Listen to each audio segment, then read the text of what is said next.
Assalamualaikum warahmatullahi wabarakatuh. Perkenalkan, nama saya Lutfi Kalsum, NPM 719212928, kelas Manajemen SDM Lanjutan 2020H, Prodi Manajemen. Di sini saya akan menjelaskan materi tentang promosi, demosi, dan rotasi. Yang mana promosi jabatan yaitu suatu proses perpindahan pada suatu jabatan ke jabatan yang lainnya dengan tanggung jawab dan status yang lebih tinggi.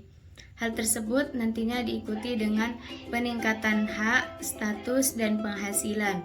Untuk dasar pertimbangan promosi jabatan, yaitu yang pertama loyalitas, yang kedua motivasi tinggi, ketiga solutif, keempat tingkat pendidikan, kelima komitmen secara profesional, dan yang keenam komunikasi yang baik, ketujuh manajemen yang baik. Kemudian ada beberapa tujuan dari promosi, yaitu yang pertama untuk penyesuaian ijazah, yang kedua untuk mengisi jabatan, yang ketiga untuk memajukan pegawai, yang keempat untuk memperbaiki semangat kerja pegawai, yang kelima untuk memperluas pengalaman dan menambah pengetahuan pegawai, dan yang keenam untuk imbalan jasa kepada pegawai yang berprestasi, dan yang terakhir untuk mengembangkan karir yang lebih baik. Selanjutnya demosi jabatan, yaitu suatu kondisi yang mana perusahaan mengubah posisi jabatan seorang karyawan. Perubahan ini diiringi dengan penurunan jabatan serta tanggung jawab karyawan tersebut.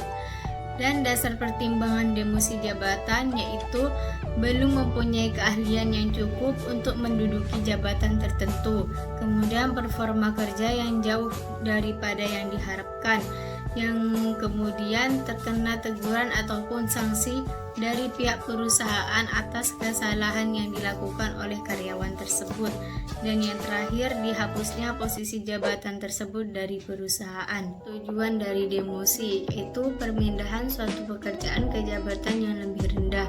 Demosi berarti perubahan jabatan menuju jenjang atau jabatan yang lebih rendah dan didasari oleh pertimbangan turunnya prestasi dan kondisi atau kemampuan kerja karyawan yang bersangkutan. Selanjutnya rotasi kerja.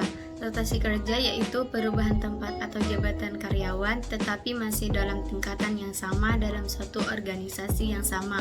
Manfaat rotasi pekerjaan: yang pertama menciptakan keseimbangan dalam organisasi, yang kedua perencanaan suksesi, yang ketiga menguji keterampilan dan kompetensi karyawan, yang keempat memberikan imbalan terhadap prestasi kerja, yang kelima mengurangi rasa bosan dan menghindarikan kemungkinan resign karyawan, yang keenam menambah pengetahuan karyawan terhadap perusahaan, yang ketujuh memotivasi karyawan untuk menghadapi tantangan baru.